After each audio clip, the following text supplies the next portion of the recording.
तक सही दिख रहे हैं। अधिकारी ही नहीं बल्कि राज्यपालों को भी क्या बीजेपी अपनी मर्जी से चलवा रही है? यह सवाल मैं इसलिए यहां कर रहा हूं क्योंकि केरल, तमिलनाडु और कर्नाटक, इन तीनों गैर बीजेपी शासित राज्यों में ऐसा ही हो रहा है। कर्नाटक के राज्यपाल थावरचंद गहलोत ने 22 जनवरी को यानी कल राज्य विधानसभा के संयुक्त सत्र को संबोधित करने से इनकार कर दिया है। आप जानते हैं सत्र की शुरुआत होती है, खासकर विधानसभा और लोकसभा में जो बजट सेशन आता है उससे पहले अगर लोकसभा की बात करें तो यहां पर राष्ट्रपति का संबोधन होता है और अगर विधानसभा की बात करें तो वहां राज्यपाल का संबोधन होता है। और अभी इन राज्यों में, तमाम अलग अलग राज्यों में विधानसभा का जो सत्र उसकी शुरुआत होगी वो सत्र होगा बजट का, और बजट सत्र से पहले संबोधन होगा राज्यपाल का। राज्यपाल का संबोधन और उसमें भी थावरचंद गहलोत ने कर्नाटक में दोनों संयुक्त सत्र को संबोधित करने से मना कर दिया। और इससे पहले तमिलनाडु के राज्यपाल RN रवि ने कल यानी मंगलवार को जो बीत गया कल विधानसभा में अपना उद्घाटन भाषण देने से पहले ही वो बाहर चले गए थे। उन्होंने राष्ट्रगान के प्रति अनादर की भावना व्यक्त करते हुए निराशा जताई थी। वहीं केरल में मंगलवार को तब विवाद उत्पन्न हो गया कल ही जब मुख्यमंत्री पिनरई विजयन ने विधानसभा में राज्यपाल राजेंद्र विश्वनाथ अर्लेकर के संबोधन समाप्त करने के तुरंत बाद आरोप लगाया था कि उन्होंने राज्य मंत्रिमंडल द्वारा अनुमोदित नीतिगत भाषण को पूरी तरह से पढ़ा ही नहीं। दरअसल आर्लेकर ने भाषण के उस हिस्से को नहीं पढ़ा जिसमें केंद्र सरकार की नीतियों पर आलोचनात्मक टिप्पणी थी। ये प्रकरण बता रहे हैं। जबकि आपको यह बता दूं कि जो भाषण पढ़े जाते हैं वो भाषण मुख्य रूप से सरकार की नीतियों का पिटारा होता है और उसके बारे में कि हमारी सरकार, क्योंकि सरकार इनवाइट कौन करता है सरकार बनाने के लिए? विधानसभा में वहाँ राज्यपाल, यानी जो राज्य की सरकार बननी है उसके लिए राज्यपाल, और केंद्र की सरकार बननी है तो उसके लिए राष्ट्रपति। तो उनकी सरकार होती है और अपनी सरकार की तारीफ नहीं करना चाहते ये राज्यपाल, इसलिए क्योंकि ये भेजे गए हैं केंद्र से, जिसमें सरकार केंद्र में बीजेपी की है, एनडीए की है, और वहां पर बीजेपी एनडीए की सरकार नहीं है। जहां तमिलनाडु की बात करें, केरल की बात करें या कर्नाटक की बात करें, ये प्रकरण बता रहे हैं, ये मामले बता रहे हैं कि देश की संवैधानिक व्यवस्था किस कदर ध्वस्त हो चुकी है। हालांकि केवल संवैधानिक व्यवस्था ही नहीं दोस्तों, हर तरफ की व्यवस्था इस समय बर्बाद दिख रही है। राहुल गांधी ने एक पोस्ट में क्या कुछ लिखा है जरा आपके सामने रखना चाहता हूं। राहुल गांधी इस पोस्ट में लिखते हैं कि हर आम भारतीय की जिंदगी आज ऐसी ही नर्क की यातना बन गई है। सिस्टम सत्ता के सामने बिक चुका है। सब एक दूसरे की पीठ थपथपाते हैं और मिलकर जनता को रौंदते हैं। देश में लालच की महामारी फैल चुकी है। शहरी सड़न जिसका सबसे डरावना चेहरा है। हमारा समाज इसीलिए मर रहा है क्योंकि हमने इस सड़न को न्यू नॉर्मल मान लिया है। सुन्न, निशब्द, बेपरवाह जवाबदेही की मांग करो, वरना यह सड़न हर दरवाजे तक पहुंचेगी। तो राहुल गांधी जनता को चेतावनी दे रहे हैं कि सरकार से अब जवाब मांगना ही होगा, वरना भ्रष्टाचार की सड़न हर दरवाजे तक पहुंचेगी। क्या मोदी सरकार को जनता जवाब देने के लिए मजबूर करेगी? आइए चर्चा की शुरुआत करते हैं। दो महत्वपूर्ण बातें। मोदी सरकार के खिलाफ बड़ा मोर्चा, जिसकी बात मैं कर रहा हूं, कांग्रेस से लेकर समाजवादी पार्टी तक, यानी इधर दिल्ली से लेकर उत्तर प्रदेश तक क्या हलचल है, इस पर चर्चा। और इसके अलावा दिल्ली उत्तर प्रदेश से होते हुए अगर आप आगे बढ़ें, महाराष्ट्र पहुंचे तो वहां पर चर्चा ही चर्चा है, खबरें ही खबरें हैं, जब तक वहां नए मेयर का चुनाव नहीं हो जाता, खासकर बीएमसी में। तो शिंदे क्या बीजेपी को झटका देंगे, यह भी एक बड़ा सवाल है। इन सवालों के साथ आज इस चर्चा की न्यूज पॉइंट की शुरुआत करते हैं। हमारे साथ कुछ वरिष्ठ साथी जुड़े हुए हैं, उनसे पहले आपका परिचय करवाता हूं और आगे बढ़ते हैं। देखिए इस वक्त 4 वरिष्ठ साथी हमारे साथ जुड़े हुए हैं। प्रेम कुमार जी हैं, अमलेंदु उपाध्याय जी हमारे साथ, सिद्धार्थ जी हमारे साथ जुड़े हुए हैं और सुनील शुक्ला जी हमारे साथ जुड़े हुए हैं। आप चारों का स्वागत है, इस्तकबाल है। स्वागत इस्तकबाल आप तमाम दोस्त साथी शुभचिंतक आप सबका, जो अब तक जुड़ चुके हैं उनका भी, जो जुड़ने वाले हैं उनका भी। लेकिन शुरुआत जरा इधर से करते हैं, उत्तर प्रदेश से करते हैं। प्रेम कुमार जी चलेंगे उधर भी, महाराष्ट्र भी, उत्तर प्रदेश। सुनील शुक्ला जी के पास भी आऊंगा, उत्तर प्रदेश की सियासत को और भी नजदीक से जानते हैं सुनील शुक्ला जी। सुनील जी चलिए पहले आपके पास आता हूं, फिर प्रेम कुमार जी आपके पास। सुनील जी, तबादला सीजेएम का 22 पुलिसकर्मियों के खिलाफ एफआईआर और वो कल आखिरी तारीख है, 21 तारीख 22 तारीख कल आखिरी है, और उससे पहले तबादला कर दिया जाता है। चल क्या रहा है आखिर? शंकराचार्य से शंकराचार्य होने का प्रमाण मांगा जाता है, आखिर चल क्या रहा है? किसी भगदड़ में, महाकुंभ के भगदड़ में कितने लोग मारे गए ये बताने में 24 घंटे लग जाते हैं, और बताया जाता है 30 से ना 29 ना ही 31 इतने रह जाते हैं। आखिर चल क्या रहा है उत्तर प्रदेश में? आप चूंकि उत्तर प्रदेश में हैं, प्रयागराज में हैं, और आपसे बेहतर कौन बताएगा संगम में जो कुछ हुआ और उसके बाद इधर संभल में जो कुछ हुआ, जरा बताइए विस्तार से। धन्यवाद राजीव जी।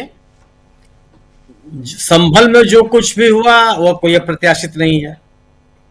आप याद कर लीजिए कि विजय शाह साहब के खिलाफ मुकदमा चलाने के लिए जिस उच्च न्यायालय के माननीय न्यायमूर्ति ने आदेश दिया था, उनको किस तरह से स्थानांतरित किया गया।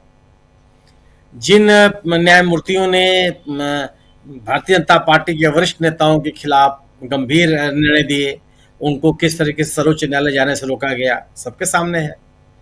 उसका तो बहुत छोटा सा रूप है जिसमें सीजीएम संभल का ट्रांसफर कर दिया गया, और वो भी डिमोशन के साथ। और उसकी प्रतिक्रिया क्या आपके सामने है। पूरी जिला कचहरी आज संभल की सड़क पर थी, और वहां के वकील सीजीएम साहब के पक्ष में नारे लगाते रहे कि आप उनको वापस लाइए।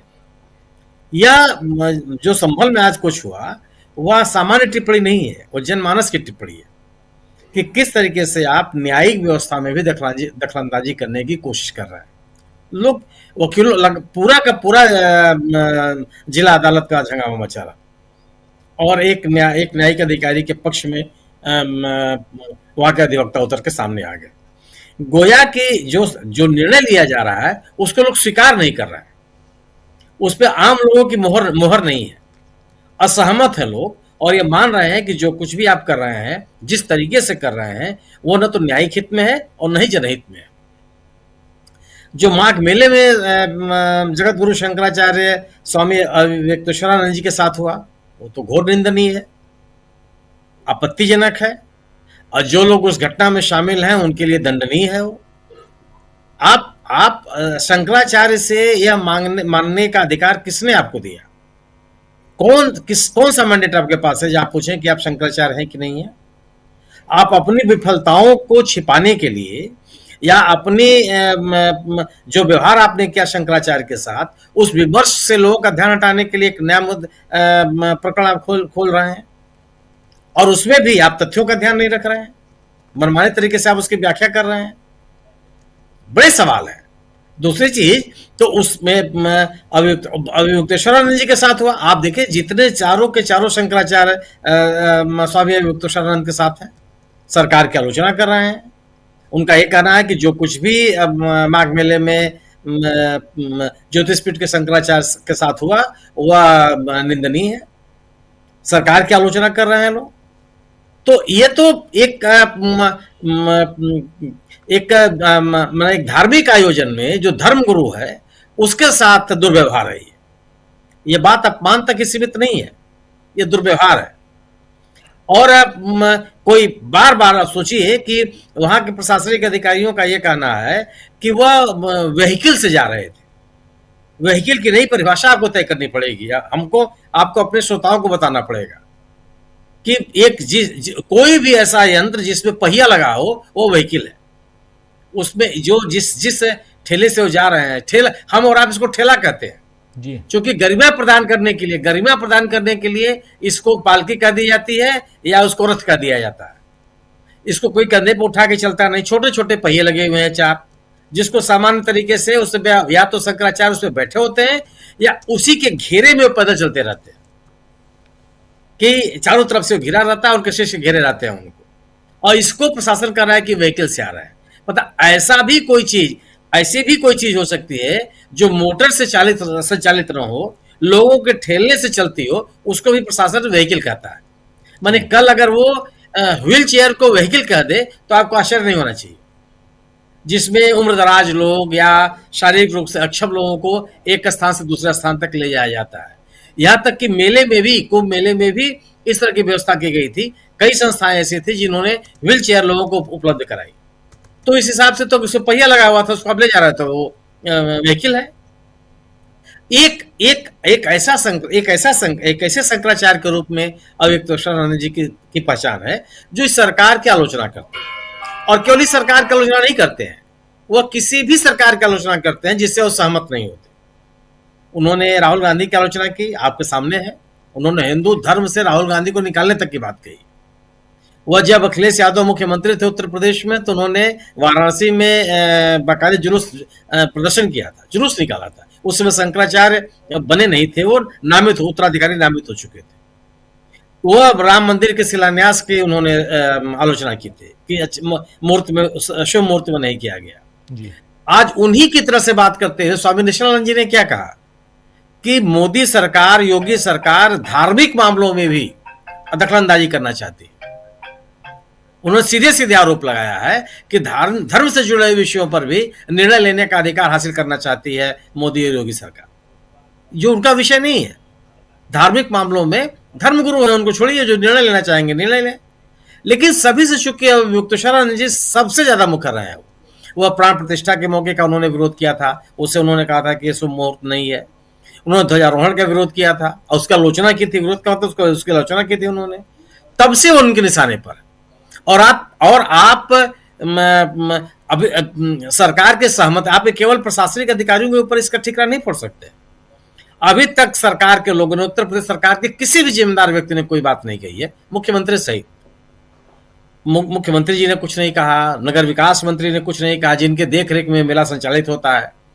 राज्य के मुख्य सचिव ने कुछ नहीं कहा, राज्य के डीजीपी ने कुछ नहीं कहा, किसी ने कोई बात नहीं। और इससे इधर आप चलिए, भारतीय जनता पार्टी और राष्ट्रीय स्वयंसेवक संघ, जो हिंदू धर्म के सबसे बड़े झंडा बरदार कहे जाते हैं, उनके नेताओं ने भी कोई प्रतिक्रिया नहीं दी। ये ठीक हुआ नहीं हुआ, जो लोग इसके लिए जिम्मेदार हैं उनके खिलाफ कोई कार्रवाई होनी चाहिए, किसी ने कोई बात नहीं की। हालांकि पहला मौका नहीं है। अविक्तोषानंद जी के साथ जब कभी भी कोई बात हुई है, संघ के लोगों ने या बीजेपी के लोगों ने कभी कोई बात नहीं की। जब बनारस पर लाठीचार्ज हुआ था, तब भी संघ, बीजेपी और संघ के लोगों ने कुछ नहीं कहा। और वजह केवल यही है कि वह बीजेपी के कटु आलोचक है, और चारों के चारों शंकराचार्यों में से वह सर्वाधिक मुखर व्यक्ति है। अब ये एक नया आया कि आप ये बताइए कि आश्चर्य होता है कि प्रशासनिक अधिकारी एक नोटिस दे दे, एक कानून गो स्तर का व्यक्ति जाकर के नोटिस चस्पा करके चलावे। ये हिमाकत कैसे होती है? या क्या संभव है कि सरकार के संरक्षण के बगैर कोई एक सरकारी कर्मचारी या अधिकारी इस तरह की हिम्मत कर सकता है? और अभी तक सरकार की ओर से कोई प्रतिक्रिया नहीं है। उत्तर प्रदेश में जो हो रहा है वह एक तरह का संदेश है लोगों के लिए कि भले यह सरकार या यह पार्टी हिंदुत्व के नाम पर लोगों का जन समर्थन लेती हो, हिंदू धर्म के हिंदू राष्ट्र बनाने की बात करती हो, हिंदुओं के संरक्षण की बात करती हो, वह उस किसी व्यक्ति को स्वीकार करने के लिए तैयार नहीं है जो इस पार्टी के एजेंडे के साथ सहमत नहीं है, उस एजेंडे को आगे बढ़ाने में सहायक नहीं है। और अगर विरोध कर रहा है तो सबसे बड़ा वह उनका शिकार होगा। तो दोनों घटनाक्रम अगर आप नियम कानून के अनुसार या न्यायिक व्यवस्था के अनुसार ऐसी कोई कार्रवाई करते हैं जो होनी चाहिए, जो न्याय की मांग है, जो न्यायिक आदेश है, तो ये सरकार स्वीकार करने के लिए तैयार नहीं है। हालांकि सीजीएम के ट्रांसफर में सरकार की कोई भूमिका नहीं होती है प्रत्यक्षतः जी। आप कह सकते हैं कि ये हाईकोर्ट का आदेश है, लेकिन अगर ये किसी का भी आदेश हो, यह नहीं कहा जा सकता कि यह आदेश पूरी तरह से गुणवत्ता पे आधारित है। एक सीजीएम जो किसी मामले की सुनवाई कर रहा है, उनके लोकप्रियता का अंदाजा आप लगा लीजिए, और वही स्थिति माघ मेले की स्थिति है। उत्तर प्रदेश में जो कुछ भी हो रहा है, आप मणिकर्णिका घाट की घटना देख लीजिए।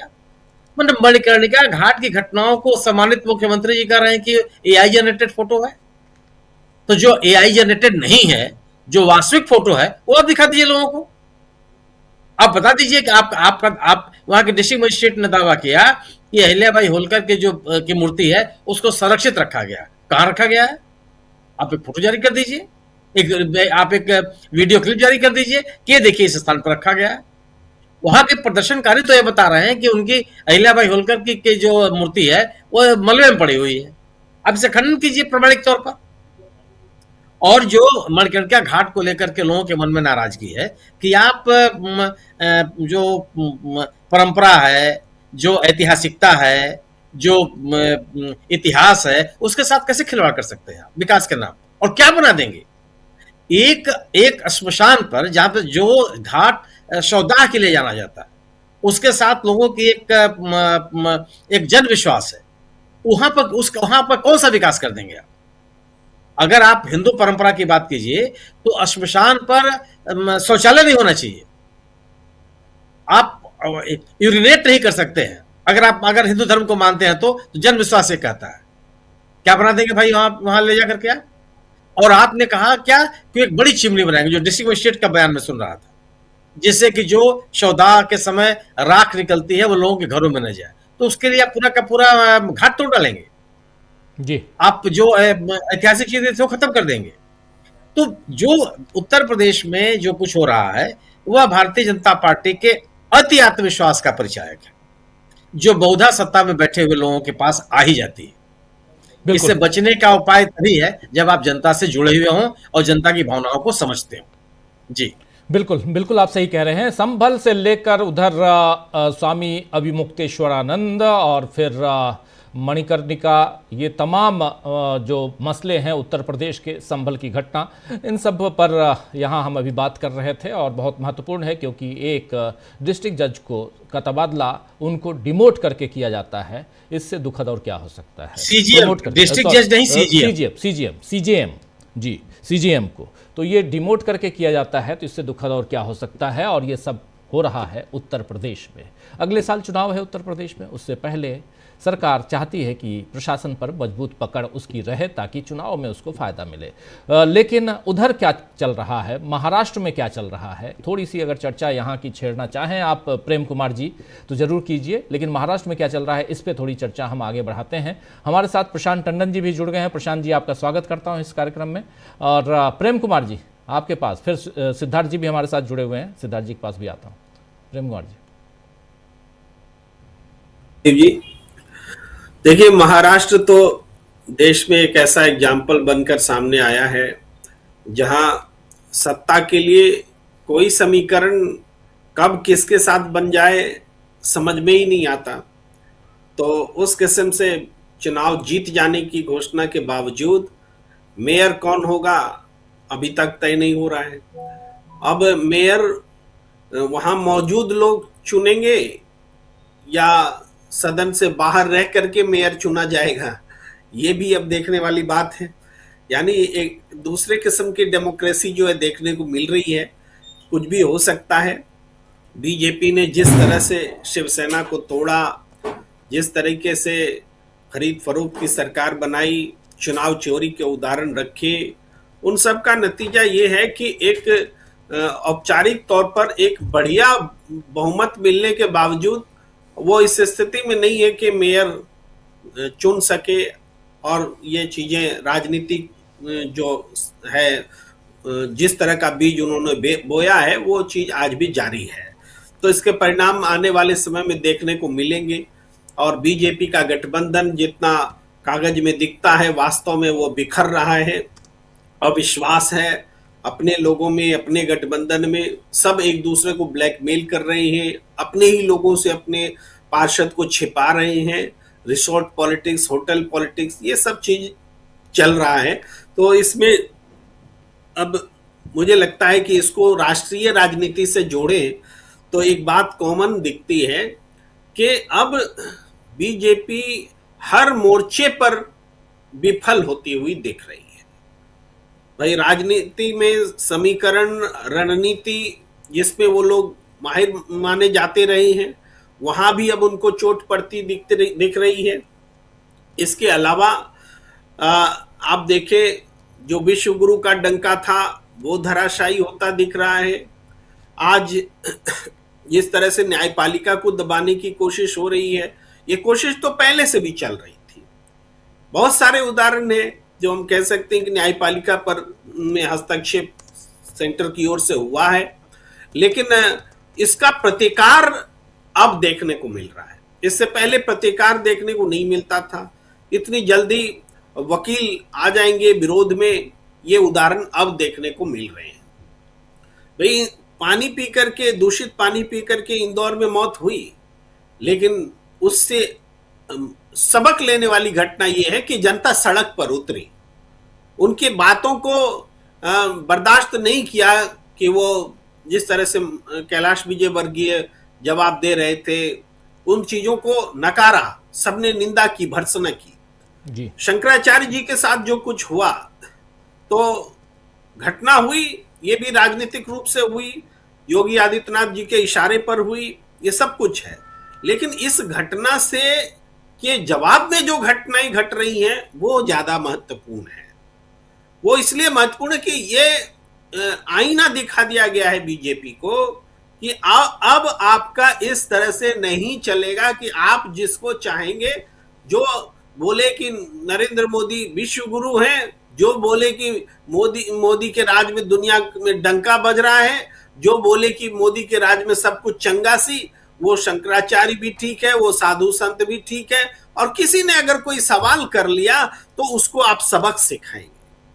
तो ये सबक सिखाने की कोशिश हुई, पहले भी वो सबक सिखाते रहे हैं। राजनीतिक रूप से बहुत सारे उदाहरण, भाई वॉशिंग मशीन से लेके ईडी, सीबीआई, आईटी, सब सारे उदाहरण हैं सबक सिखाने के नेताओं को। लेकिन अब शंकराचार्य को पूरे श्रद्धालुओं के बीच में जिस तरह से बेइज्जत किया गया, वो एक ऐसी घटना थी कि अगर इसकी प्रतिक्रिया नहीं होती तो यह मान लिया जाता कि अब कुछ बाकी नहीं रह गया है। लेकिन इसकी जोरदार प्रतिक्रिया हुई है। इसके बावजूद कि बीजेपी की सत्ता को बचाने वाली जो संस्थानें हैं वो इस तरह से एक्टिव हैं, मानो शंकराचार्य ही पर सवाल उठा दे, उनको ही अप्रासंगिक बना दे, उसमें जुटे हुए हैं कि ये शंकराचार्य ही नहीं है। शंकराचार्य नहीं है, लेकिन जब नरेंद्र मोदी जी प्रणाम करते हैं तब शंकराचार्य रहते हैं। वो जब गौतम अडानी उनको पैर छूने जाते हैं तो शंकराचार्य रहते हैं, जब सारे लोग जाते हैं तो शंकराचार्य रहते हैं। लेकिन जैसे ही वो गो हत्या का सवाल उठा करके मोदी सरकार से सवाल पूछते हैं तो वो शंकराचार्य नहीं रहते हैं। तो ये जो हालात बने, इसमें ऐसा लगा था कि पूरा साधु संत समाज उसी तरीके से ये टीवी चैनल पर चुन चुन कर बुलाएंगे और लगेगा कि सारा साधु संत समाज जो है अभी मुक्तेश्वरानंद जी से ही सवाल पूछ रहा है कि वो शंकराचार्य है कि नहीं। लेकिन उल्टा पड़ गया। उल्टा इसलिए पड़ गया कि जिस पुरी के शंकराचार्य के हवाले से ये लोग कह रहे थे कि सुप्रीम कोर्ट ने स्टे डाला और वो इनको शंकराचार्य नहीं मानते, उन्होंने खुद शंकराचार्य अभी मुक्तेश्वरानंद जी बोलकर आज बाइट दे दी और उनके पक्ष में आ गए, सरकार से सवाल पूछने लगे। और बहुत सही बात, वाजिब बात है कि शंकराचार्य कौन है कौन नहीं है बाकी शंकराचार्य तय करेंगे, वो परंपरा यही रही है।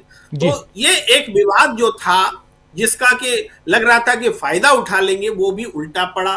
साधु संत चाहे हरिद्वार से लेके काशी तक पूरे देश भर में जो है इस घटना की निंदा कर रहे हैं, योगी सरकार के खिलाफ बोल रहे हैं और अभी मुक्तेश्वरानंद जी के साथ खड़े हैं। तो ये घटना उल्टा पड़ गई है। उसी तरीके से आपको हमने बताया कि जज वाली घटना भी उल्टा, उसके नतीजे आ रहे हैं, तुरंत वकीलों ने विरोध दर्ज कराया है।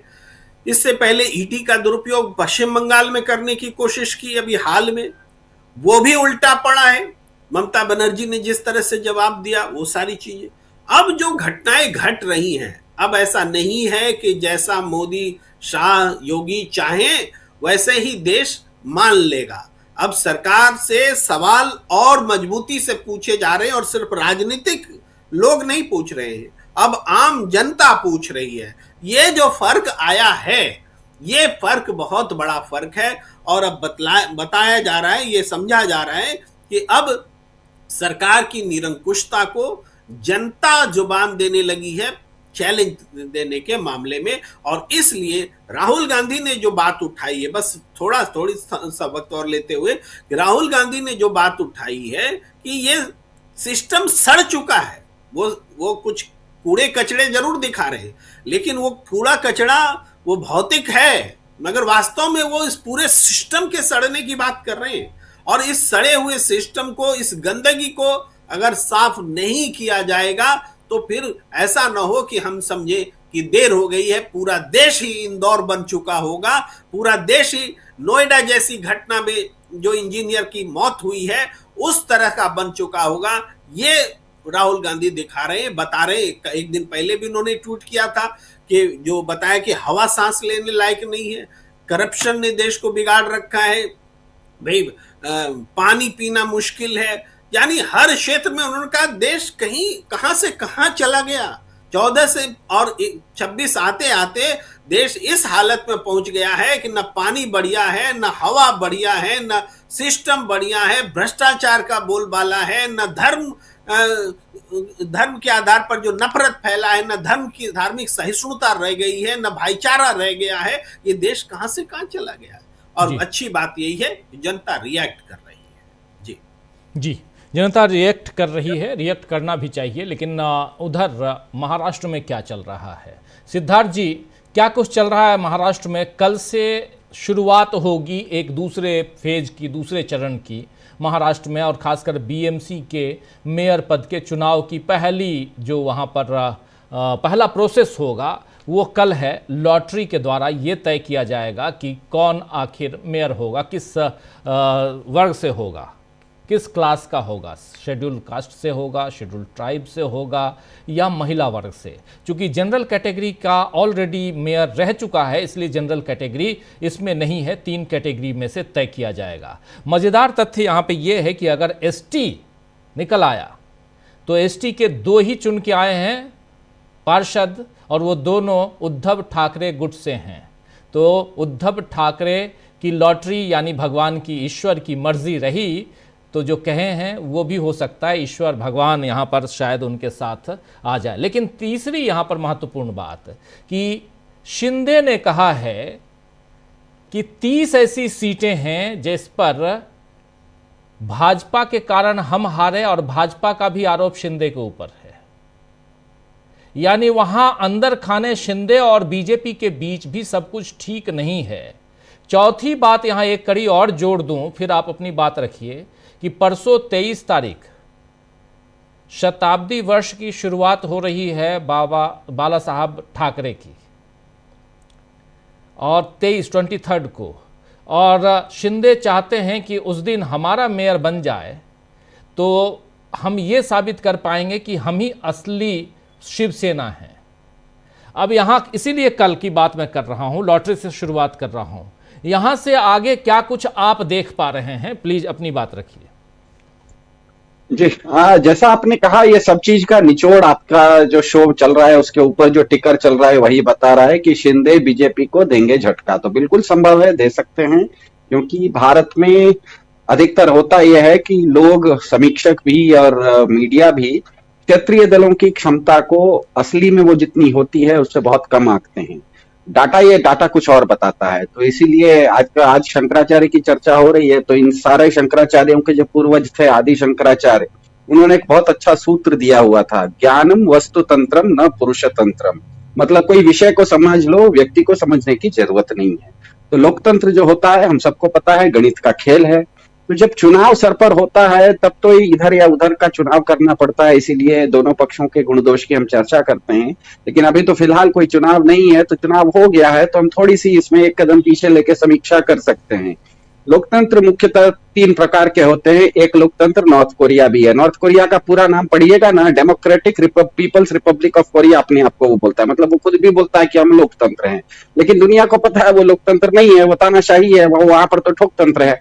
दूसरा एक लोकतंत्र होता है जो वर्तमान में भारत में है, जिसमें कि आप प्रतिनिधि लोकतंत्र होता है। सत्ता जो है वो लोगों के पास नहीं रहती, लोग जिसको चुनते हैं जीतने वाले समूह के पास में चली जाती है। इसका मतलब वहां पर सत्ता का केंद्रीकरण हो जाता है। और तीसरा एक लोकतंत्र होता है जो कि प्राचीन भारत के वैशाली के ग्राम गणराज्य में भी था, या आजकल देखिए तो दुनिया के स्कैंडिनेविया के देशों में होता है, जिसको कि सहभागी लोकतंत्र कहा जाता है। वैशाली का ग्राम गणराज्य हो या नॉर्वे हो, दोनों जगह पर सारे लोग जनमत संग्रह से किसी विषय को तय करते हैं। इसका मतलब वहां पर सत्ता विकेंद्रीकरण होता है। इसका मतलब यह है कि वर्तमान भारत में भारत न तो वर्तमान भारत तानाशाही है और न ही वो सहभागी लोकतंत्र है, वो प्रतिनिधि लोकतंत्र है। इसीलिए हो यह रहा है कि दोनों तरफ इसको खींचा जा रहा है। एक तरफ भारत की संविधान की धारा 1 कहती है कि भारत राज्यों का संघ है, इसका मतलब ग्राम सभाएं हैं। भारत ने 73वां और 74वां जो संशोधन किया उसके अनुसार भी ग्राम सभा, एक ग्राम सभा नाम की इकाई है, उसके पास सत्ता होती है। मनरेगा भी जो है, जिस विषय पर भी आपने शुरुआत में चर्चा की, वो भी कौन देता है मनरेगा? वो ग्राम सभा देती है। इसका मतलब भारत का संविधान हो, 73वां या 74वां संशोधन हो या मनरेगा हो, ये इस देश को सत्ता विकेंद्रीकरण की तरफ खींच रहे हैं। इसीलिए आप देखते हैं कि तमिलनाडु हो या कर्नाटक हो, अगर केंद्रीय प्रतिनिधि के केंद्रीय मतलब गवर्नर वहां की राज्य सरकार की बात नहीं मानते हैं या उनकी अवहेलना करते हैं कि तो वहां के मुख्यमंत्री बहुत कड़ाई से उसका मतलब उसकी आलोचना करते हैं कि आप हो सकते हैं गवर्नर होंगे केंद्र से, लेकिन मेरा राज्य है, इस राज्य की इकाई ने जो तय किया है उसके अनुसार आपको चलना पड़ेगा, आप हमारे मास्टर जी तो नहीं हो सकते हैं। एक तरफ ये झुकाव जो है भारत का जो प्रतिनिधि लोकतंत्र है उसका, एक तरफ संवैधानिक झुकाव जो है वो सहभागी लोकतंत्र की ओर है। दूसरी तरफ एक भाजपा नाम का एक प्राणी पैदा हुआ है इस देश में, वो पूरा का पूरा इसको खींच रहा है सत्ता केंद्रीकरण की तरफ। क्योंकि भाजपा क्या कहती है? एक देश, एक चुनाव, एक नेता, एक भाषा। तो भाजपा क्या करती है? चंडीगढ़ हो या सूरत हो या अपना खुद का राष्ट्रीय अध्यक्ष चुनना हो, वो चुनाव मतलब वो बिना चुनाव लड़े ही, मतलब चुनाव में वोट देने की जरूरत ही नहीं है और वो चुनाव घोषित करवा देती है। तीनों जगह देखिएगा, चंडीगढ़ में क्या हुआ था? किसी की वोटिंग करने की जरूरत नहीं हुई, चुनाव हो गया। सूरत में क्या हुआ था 2024 में? सूरत के 20 लाख लोगों में से एक आदमी भी पोलिंग बूथ पर नहीं गया, किसी के उंगली पर निशान नहीं पड़ा और वहां का एक एमपी लोकसभा में जाके बैठ गया। अभी हाल फिलहाल में परसों भाजपा ने अपना राष्ट्रीय अध्यक्ष चुना, किसी ने वोट किया क्या? नहीं चुना, लेकिन हो गए, वोटिंग हो गई। तो भाजपा का एक मॉडल है। तो प्रतिनिधि लोकतंत्र में होता यह है कि संख्या बहुत प्रमुख हो जाती है। संख्या प्रमुख का मतलब इतनी प्रमुख हो जाती है कि 51 = 100 बन जाता है और 49 = 0 रह जाता है। तो ये क्या कहते हैं, सहभागी प्रतिनिधि लोकतंत्र से एक संख्यासुर नाम का एक दानव निकलता है। 51 becomes 100, 51 = 100 हो जाता है, 49 = 0 रह जाता है। अब बात यह है कि बीजेपी ने इस संख्यासुर को बहुत अच्छे से समझ लिया है। तो जहां पर वो उसको पता है कि वो 49 में है, वो चाहे बिहार में हो या महाराष्ट्र में हो, वो क्या करती है? क्षेत्रीय दलों के कंधे पर बहुत जल्दी चढ़ जाती है। आप अभी बिहार का चुनाव देखें, अभी हाल फिलहाल में बिहार का चुनाव हुआ था। चुनाव खत्म होने के बाद इन्होंने बहुत ज्यादा गमछा लहराया। असल बात क्या है? भाजपा ने तो एक बिहार में सरकार बनाने के लिए, सामान्य बहुमत से सरकार बनाने के लिए जो 124 सीट चाहिए, ढंग से तो खुद 124 सीट पर खुद भी नहीं लड़ी ही 101 पर। तो गमछा काहे लहरा रहे हो भैया? कुल मिला के उनका वोट प्रतिशत देखिए कितना मिला। बिहार में 10 लोगों ने वोट किया, उसमें से 8 लोगों ने बीजेपी को वोट नहीं किया। भाजपा का वोट प्रतिशत पिछले चुनाव में भी 20 ही था, इस चुनाव में भी 20 ही है। आया ज्यादा प्रतिशत तो आया नीतीश कुमार को। इसका मतलब क्या है? दूसरा, अभी आप कल परसों महाराष्ट्र का चुनाव खत्म हुआ, 2870 सीटों के आसपास स्थानीय निकायों का चुनाव हुआ था। वोट प्रतिशत देखिए, स्थानीय क्षेत्रीय दलों का वोट प्रतिशत 57% है, 57% है क्षेत्रीय दलों का वोट प्रतिशत। पूरा बीजेपी को मिला के 32% वोट है, मतलब क्षेत्रीय दल बीजेपी से करीब 2 गुना ज्यादा वोट है। लेकिन भाजपा क्या करती है? बहुत चतुराई से, उसको पता है ये संख्या सुर में वो गणित में फेल कर रही है, इसीलिए गणित में अपने आप को बनाने के लिए क्षेत्रीय दलों के कंधे पर चढ़ जाती है और अपना गमछा लहराने की कोशिश करती है। अब जो क्षेत्रीय दल चलाने वाले लोग हैं, वो चाहे एकनाथ शिंदे हो या नीतीश कुमार हो, उनको पता है कि उनकी कीमत क्या है। इसका एक डाटा बताता हूं, बहुत रोचक डाटा है। टीवी लाइव के कोई भी दर्शक इस चीज को इंटरनेट पर सर्च कर ले, इस देश के बड़े से बड़े चुनाव विशेषज्ञ इस चीज को इंटरनेट पर सर्च करके बता दें कि ये गलत है। 1984 से 2024 तक, मतलब करीब 40 साल का ये पीरियड है। 40 साल में भारत में 11 या 12 लोकसभा चुनाव हुए हैं। इन 40 सालों में 3 अलग अलग पीढ़ियों ने वोट डाले हैं। 1984 में वोट होता था तो मैं बच्चा था, मैं वोट नहीं कर सकता था, सिर्फ मेरे माँ बाप करते थे। आज की तारीख में मैं भी वोट कर रहा हूं, मेरे माँ बाप भी कर रहे हैं और मेरे बच्चे भी कर रहे हैं, मतलब 3 पीढ़ियों, मतलब मैं इतना बड़ा पीरियड बता रहा हूँ, बहुत बड़ा पीरियड है। इस सारे पीरियड में किसी भी चुनाव में भाजपा को, जब वो 303 सीटें भी आई थी, 56 इंच का तथाकथित इनकी सरकार बनी थी, तब भी भाजपा को अकेले 40% वोट शेयर नहीं आया था। भाजपा को हमेशा 40% से कम वोट आता है और क्षेत्रीय दलों को किसी भी चुनाव में 40% से ज्यादा ही आता है। होता यह है कि क्षेत्रीय दल क्या होता है, तो जब टीएमसी का गिनती होता है ममता बनर्जी का, तो क्योंकि वो तमिलनाडु में नहीं लड़ती इसीलिए वो छोटी दिखती है। जब स्टालिन की गिनती आती है तो स्टालिन क्योंकि महाराष्ट्र में नहीं लड़ते, उनकी गिनती छोटी दिखती है। शिवसेना क्योंकि मध्य प्रदेश में नहीं लड़ती इसीलिए उनकी गिनती छोटी दिखती है, लेकिन आप सभी क्षेत्रीय दलों को मिला लीजिए, 40% से ज्यादा हमेशा क्षेत्रीय दलों को आता है और बीजेपी को हमेशा 40% से कम आता है। बीजेपी भी अंदर खाने इस बात को समझी हुई है, क्षेत्रीय दल भी अपनी बात को समझे हुए हैं, इसीलिए क्षेत्रीय दल अगर बीजेपी इनके कंधे पर चढ़ना भी चाहती है तो क्षेत्रीय दल पूरी तरह से बीजेपी को ऐंठते हैं कि जब तक तुम मेरी बात नहीं मानोगे, जब तक हर मामले में मेरी बात नहीं मानोगे, तब मैं तुम्हारे साथ नहीं रहूंगा। बीजेपी को पता है कि क्षेत्रीय दल उसके साथ नहीं रहेंगे, तो बीजेपी अपने आप में लंगड़ी है। बीजेपी अपने आप में एक तरह से ये सोचिए कि मुकुट तो है कि लेकिन नीचे सर नहीं है, तो सर ही नहीं रहेगा तो मुकुट को पूछेगा कौन। तो भाजपा बड़ी चतुराई से अपने आप को मुकुट बना लेती है, नीचे क्षेत्रीय दलों को खड़ा कर लेती है, गर्दन होता है क्षेत्रीय दलों का, मुकुट बन जाती है भाजपा।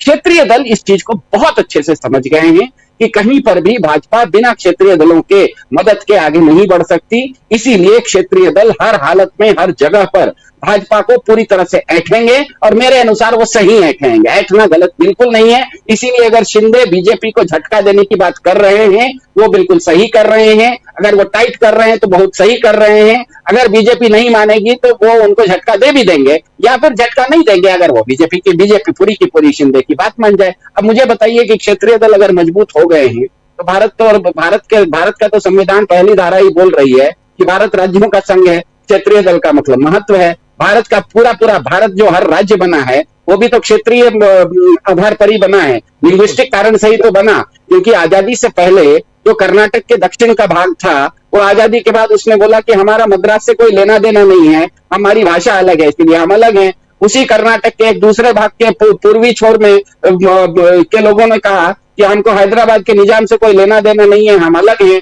और पश्चिमी छोर ने कहा कि हमको बंबई के मराठियों से कोई लेना देना नहीं है, हम अलग हैं। तो तीनों अलग मिला के एक नया बना दिया कि कर्नाटक बन गया। तो आप जब क्षेत्रीयता भारत के संविधान की पहली धारा में है, 73वां और 74वां संशोधन सत्ता विकेंद्रीकरण की बात करता है, मनरेगा विकेंद्रीकरण की बात करता है, क्योंकि मनरेगा में जो कोई एक गरीब है उसको अगर नौकरी चाहिए, उसको अगर काम चाहिए तो वो सीधे ग्राम सभा में जाता है और 15 दिन में ग्राम सभा उसको 100 दिन का काम दे देती है। अब इन्होंने जो नया कानून लाया है उसके अनुसार अब ग्राम सभा तय नहीं करेगी, प्रधानमंत्री कार्यालय दिल्ली में बैठ के तय करेगा। तो भारत में 7 लाख गांव हैं, किस गांव में मनरेगा की जरूरत है किस गांव में जरूरत नहीं है ये प्रधानमंत्री कार्यालय तय करेगा। ग्राम सभा वाले को खुद नहीं पता है कि उसके गांव में कितना जरूरत है। तो ये जो बीजेपी का पूरा सत्ता का केंद्रीकरण का मॉडल है, इसके खिलाफ भारत का संविधान भी विकेंद्रीकरण की तरफ खींचता है, भारत की प्राचीन परंपरा भी विकेंद्रीकरण की तरफ खींचती है और भारत के वर्तमान क्षेत्रीय दल भी विकेंद्रीकरण की तरफ खींच रहे हैं। तो ये दोनों खींचतान के बीच में भारत आज है और मेरे ख्याल से जहां जहां क्षेत्रीय दल मजबूत हैं उनको पूरी तरह से भाजपा को वो टाइट करते हैं। उनको पता है उनकी औकात क्या है, उनको पता है भाजपा पूरी तरह से लंगड़ी है। आप इसको बहुत सामान्य भाषा में कहें तो भाजपा क्षेत्रीय दलों के सामने लंगड़ी होती है, भाजपा क्षेत्रीय दलों के कंधे पर चढ़ के ही आगे बढ़ती है। जी बिल्कुल बिल्कुल, आपने पूरे क्षेत्रीय दलों का जो समीकरण बना भारतीय जनता पार्टी की सियासत और उसमें कैसे वो क्षेत्रीय दलों को दबाने की कोशिश करती है ये आप बता रहे थे। बहुत शानदार विश्लेषण आपका। जरा आना चाहता हूँ, आगे बढ़ना चाहता हूँ। प्रशांत जी, आप कैसे देखते हैं? यहाँ पर हम बात महाराष्ट्र की करें तो कल से वहाँ से महाराष्ट्र की शुरुआत हो रही है, इसलिए आज चर्चा ज़रूरी है। महाराष्ट्र को लेकर अभी तक हम लोगों ने बहुत सारी बातें की हैं और उसमें एकनाथ शिंदे अभी भी ठीक है, एकनाथ शिंदे और बीजेपी दोनों मिलकर सरकार चला रहे हैं, उसमें अजित पवार भी हैं और ये महायुति की का जो गठबंधन है सरकार वहाँ चल रही है और आगे भी मेयर के चुनाव में भी ये साथ साथ रहेंगे, इतना तो दिखाई देता है। लेकिन अगर ऊपरी तौर पे देखा जाए सरकार चलाने के लिए या बीएमसी चलाने के लिए या दूसरे अलग अलग जिलों में जो नगर पालिकाओं में जो मेयर का चुनाव होना है वहां पर ये सब मिल सकते हैं, एक दूसरे का साथ दे सकते हैं, इसमें कोई दो राय नहीं है। सियासत लेकिन भाजपा भारतीय जनता पार्टी की जो चतुराई है उसके इर्द गिर्द जरूर नाचती है, घूमती है और इस बात को विपक्षी दल और खासकर क्षेत्रीय दल अच्छी तरह से समझते हैं। क्या बिहार के नीतीश कुमार इस बात को नहीं समझते? क्या इधर तेलंगाना की बीआरएस इस बात को नहीं समझती? क्या अब आज की तारीख में ओडिशा में बीजेडी बीजू जनता दल इस बात को नहीं समझता? क्या शिरोमणि अकाली दल इस बात को नहीं समझता? गोवा गोमांतक पार्टी जो है वो इस बात को नहीं समझती? ऐसे बहुत सारे दल हैं जो साथ साथ हालांकि कुछ नए दल भी हैं जो चुपके चुपके काम करने की कोशिश करते हैं, जिसमें ओवैसी साहब भी हैं, कुछ एक और भी हैं, इन लोगों का नाम भी आता है। लेकिन ओवरऑल आप अपना ही नुकसान कर रहे हैं, ये तो तय है ना। ऐसे में शिंदे की सियासत, उद्धव ठाकरे की सियासत, अजीत पवार की सियासत, शरद पवार की सियासत, आज के दिन, आज की तारीख में इसकी चर्चा होनी चाहिए प्रशांत जी। जी देखिए, किसी भी राजनीतिक दल का सबसे बड़ा इम्तिहान होता है कि वो सत्ता से हटने के बाद कितना रेलिवेंट है और क्या उसमें वापस आने की क्षमता है। तो ये बात तो राहुल गांधी ने साबित कर दी, ये बात उद्धव ठाकरे ने साबित कर दी, ये बात कमोबेश तेजस्वी यादव ने भी साबित की है। ये चुनाव को मैं नहीं मान के चल रहा हूँ, लेकिन उसके पिछले चुनाव में उन्होंने साबित की है कि वो उनमें वो क्षमता है। अखिलेश यादव ने ये साबित की है।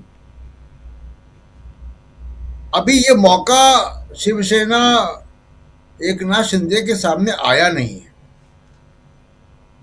बीजेडी के सामने मौका है, बीजेडी को आप देख लीजिए। बीआरएस के सामने ये मौका है, बीआरएस को आप देख लीजिए कि वो कहाँ है। तो या ये डीएमके को देख लीजिए वो कहाँ है, 2 चुनाव से सत्ता के बाहर है वो। तो ये सबसे बड़ा जो टेस्ट है वो यही है कि वो सत्ता के वापस जाने के बाद कितना जो है वो उपयोगी रह पाते हैं जनता के बीच में। अब जहां तक महाराष्ट्र की बात है, देखिए एक अपवाद जो आपने शुरू में बताया कि अगर कल की लॉटरी में शेड्यूल ट्राइब निकल गया तो स्थितियां फर्क होंगी, लेकिन मान लीजिए कि बाकी 3 निकलते हैं, एससी या ओबीसी में से कोई निकलता है, तब क्या होगा। देखिए बीजेपी का जो मुंबई बीएमसी का जो अगला मेयर होगा वो बीजेपी का होगा, वो दिल्ली से तय होगा। शिंदे साहब भी दिल्ली आके जा चुके हैं और सरेंडर कर चुके हैं बीजेपी के सामने वो, और उनके सामने कोई विकल्प नहीं है। ये होटल में जन्मी पार्टी है जिसको ईडी ने बनाया है, इन्फोर्समेंट डायरेक्टरेट ने इस पार्टी को बनाया है आज। और इस पार्टी और सत्ता में रहते हुए आप सरवाइव कर रहे हैं जी। सत्ता के बाहर जाइए, उद्धव ठाकरे की तरह 55 सीटें या 50 के ऊपर सीटें ला के दिखाइए, तब होगा कि आप उस टेस्ट में क्वालिफाई करते हैं। तो उस टेस्ट में तो अभी उनका नंबर नहीं आया है। तो इतना हो गया है, ये तो तय बात है। जो संकेत अभी तक मिल रहे हैं कि बीएमसी का जो चेयरपर्सन, वो महापौर होगा, मेयर होगा, वो बीजेपी का होगा।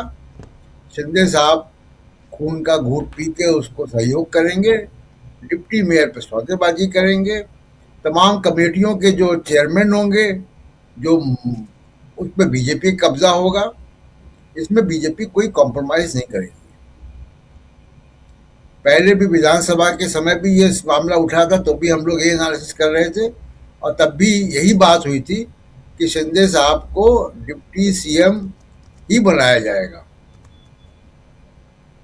तो होटल की बनी पार्टी डिप्टी ही रहेगी जब तक वो जनता के बीच में जाके वापस बड़ा कद लेके वापस नहीं आते हैं, तब तक ये डिप्टी ही रहेंगे, डिप्टी मेयर, डिप्टी सीएम। इसके आगे अभी इनका स्कोप दिखता नहीं है, क्योंकि जिन हालातों में पार्टी बनी है और जिस तरीके से सरकार तोड़ी थी, गिराई थी सरकार, और उसमें इन्फोर्समेंट डायरेक्टरेट का मामला था, सब उसी से ये पनपे हैं। दूसरी बात जो सुनील जी ने कही, उत्तर प्रदेश में जो हो रहा है, या जो केरल और तमिलनाडु गवर्नर जो कर रहे हैं, जिस तरीके से सीजीएम का ट्रांसफर किया गया, उनको डिमोट किया गया, और वो डिमोट करने का काम सरकार ने नहीं किया है, वो हाईकोर्ट ने किया है। जी जी बिल्कुल। स्टेट जुडिशरी का जो एडमिनिस्ट्रेटिव पावर है वो हाईकोर्ट के पास है, इलाहाबाद हाईकोर्ट ने किया है। तो अगर हाईकोर्ट ये कर रही है तो आप समझ लीजिए कि संस्थाओं की स्थिति क्या है, किस तरीके के लोग बैठ गए हैं। लेकिन अभी जैसे प्रेम कुमार जी ने कहा कि विरोध हो रहा है, मैं उसमें सिर्फ एक बात जो अति विश्वास आत्मविश्वास की बात सुनील जी कह रहे हैं, वो बेसिकली वो हेकड़ी है कि हम जो है वो कोरोना में अगर मरोगे तो हम शमशान भी नहीं देंगे, हम काशी विश्वनाथ कॉरिडोर में बुलडोजर चलाएंगे लोगों के घरों पे, मंदिरों पे, हम मणिकर्णिका घाट पे जो मर्जी आएगा करेंगे।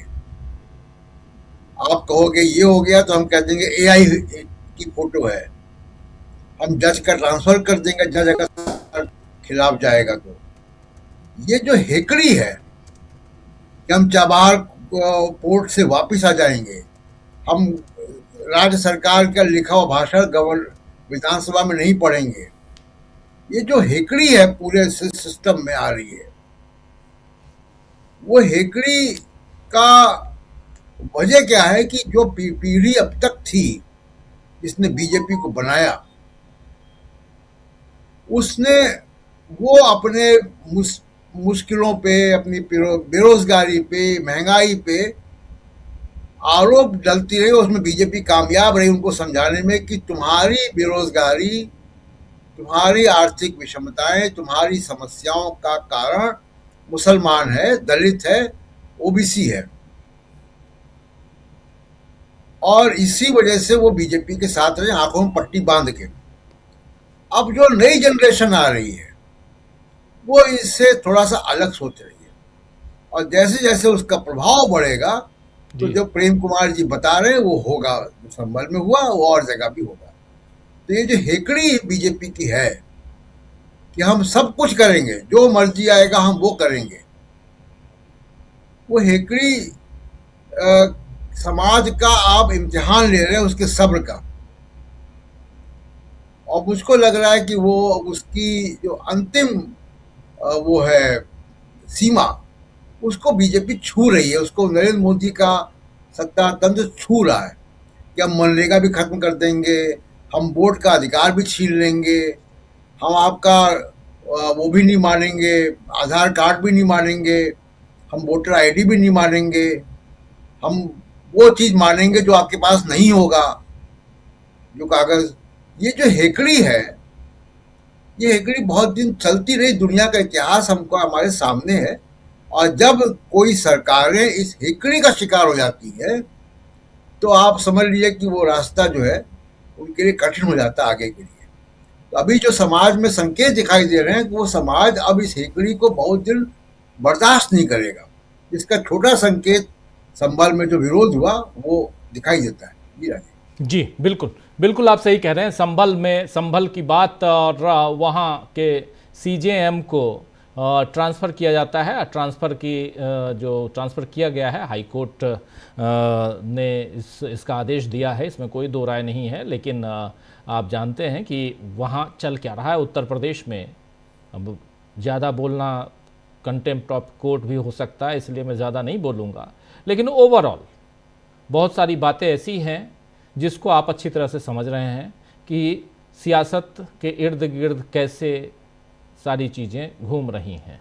जरा आना चाहता हूं अमलेंदु जी आपके पास। अमलेंदु जी, आप कैसे देखते हैं महाराष्ट्र में और महाराष्ट्र की सियासत? आप इधर भी संभल पे बात करना चाहें ज़रूर कीजिए, लेकिन महाराष्ट्र की सियासत में भी जो चल रहा है, और उसमें खासकर एकनाथ शिंदे की सियासत, क्या सब कुछ क्लियर है? शिंदे आज की तारीख में क्या ये नहीं सोच रहे होंगे कि कल को, क्योंकि अब एक बहुत बड़ा प्रमाण पत्र, ये जो स्क्रीन पर जो चेहरा जो इनसे पहले दिखाई दे रहा था, यानी उद्धव ठाकरे का, उद्धव ठाकरे को एक प्रमाण पत्र मिल गया है कि ओरिजिनल कौन है, और इसलिए यहां शिंदे के सामने बड़ी चुनौती है अब आने वाले 5 साल। राजीव जी, शिंदे के सामने चुनौतियां ही चुनौतियां हैं, और चुनौतियों से शिंदे कैसे निपटते हैं देखा जाएगा। एक तो राजीव जी, जो फेस रीडिंग जो होती है, उस फेस रीडिंग से आप शिंदे साहब का फेस रीडिंग कीजिए, और मन के अंदर उनके क्या चल रहा है, उनकी मन की बात जो है वो उनके चेहरे पर दिखाई पड़ जाती है कि थके हारे, निराश, टूटे हुए एकनाथ शिंदे दिखाई पड़ते हैं। दूसरा राजीव जी, ऐसा नहीं है कि पहले राजनीतिक दलों में टूट फूट नहीं हुई है, तोड़फोड़ नहीं हुई है। सोशलिस्ट पार्टियां तो हर दूसरे तीसरे साल बन के टूटती बिखरती रही हैं। जनता परिवार बन के टूटता बिखरता रहा है, लेकिन वो सैद्धांतिक मतभेद हुआ करते थे, उन पे टूटते और बनते बिगड़ते थे और सबका अपना अस्तित्व रहता था। आज अगर राष्ट्रीय जनता दल और जनता दल यूथ दोनों का अस्तित्व है राजीव जी, तो किन्हीं सिद्धांतों के आधार पर टूटे और दोनों का अपना अस्तित्व बना हुआ है। लेकिन इस तरह जो विश्वासघात करके पार्टियां बना करती हैं, जो ईडी ने जिसको बनाया, और बतौर मतलब बकौल देवेंद्र फडणवीस कि ये ईडी की सरकार है, मतलब पहले उनका था, पहली जब सरकार थी ये ईडी की सरकार है, मतलब एकनाथ शिंदे और देवेंद्र फडणवीस की सरकार है। लेकिन ये इस तरीके की जो पार्टियां बना करती हैं, इनका भविष्य राजीव जी वही हुआ करता है जो विश्वासघातियों का हुआ करता है। और इनको लगातार जो है वो शिवसेना उद्धव ठाकरे जो विश्वासघाती के करीब पुकारती रहती है। अब विश्वासघाती है या नहीं है, ये तो राजीव जी जनता तय करेगी, और जनता ने तय करके दे दिया है कि कौन असली है कौन नकली है, ये ठीक है। लेकिन इनके सामने संकट बहुत ज्यादा है कि अगर बीजेपी चाहेगी राजीव जी, और बीजेपी अपने चेहरे से वो शर्म का जो थोड़ा सा एक पर्दा बचा हुआ है उसको उतार फेंकेगी, और अब उन्हें कोई लाज लोकलाज है भी नहीं बीजेपी को। जिस तरीके से उनके सब क्रियाकलाप चलते हैं तो उसमें अपनी लोकलाज की बात तो बची नहीं है। लोकलाज की बात थोड़ी भी होती तो उद्धव ठाकरे की शिवसेना को क्यों तोड़ा जाता?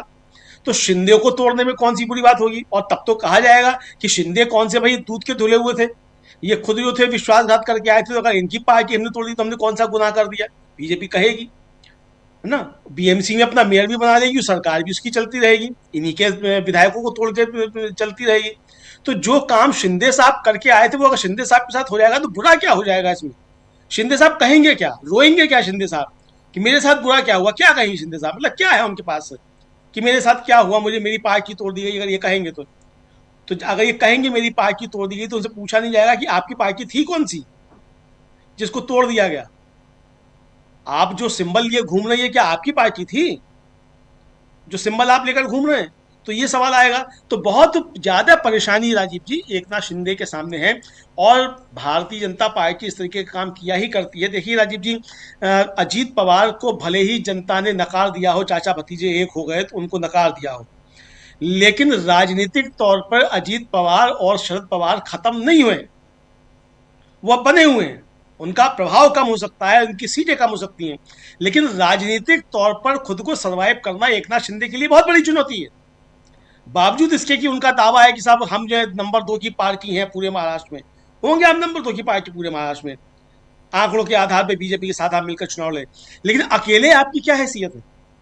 सवाल तो ये है ना कि आपका अपना वजूद क्या है। तो ये सवाल राजीव जी मुझे लगता है एकनाथ शिंदे के सामने है, और एकनाथ शिंदे इन सवालों के जवाब देने की स्थिति में नहीं है। तो इसलिए जिस तरीके से एकनाथ शिंदे जी पहले सूरत गए थे और सूरत से फिर गए थे गुवाहाटी, तो अब उनके भी लोग कहीं से कहीं जा सकते हैं। भाई जो तरकीब आपके ऊपर आजमाई गई, मतलब आपके जरिए उद्धव ठाकरे पे आजमाई गई थी, तो वो तरकीब आप पे भी किसी दूसरे के जरिए आजमाई जा सकती है। बिल्कुल, संजय राउत ने ये बात कही है कि जो गए थे वो वापस भी आ सकते हैं। जी बिल्कुल, जी बिल्कुल, संजय राउत ने ये बात कही भी है कि जो गए थे वो वापस भी आ सकते हैं। और राजीव जी आपको याद होगा मैंने पहले दिन भी ये बात कही थी कि भाई जो शिवसेना से जीत कर आए हैं, यानी एकनाथ शिंदे के टिकट पर जीत कर आए हैं, उनके सामने भी ये चुनौती है कि भाई बीजेपी का मेयर कैसे बन जाने दें। और अगर बीजेपी का मेयर बन जाता है तो फिर आप क्यों बाला साहब ठाकरे का नाम लेकर राजनीति कर रहे हैं? तो ये उनके भी सामने है। दूसरी बात राजीव जी की ईडी और सीबीआई एकनाथ शिंदे को तो जला सकती है, लेकिन जो पार्षद पहली बार जीत के आए राजीव जी, उन्हें ईडी सीबीआई क्या जलाएगी? उन्होंने क्या कर लिया अभी जो उन्हें जलाया जा सकता है? भाई साल भर काम कर ले तब तो जलाया जा सकता है, मगर आज क्या जलाएगी ईडी सीबीआई? तो इसलिए राजीव जी एकनाथ शिंदे के सामने संकट बहुत ज्यादा गहरे हैं।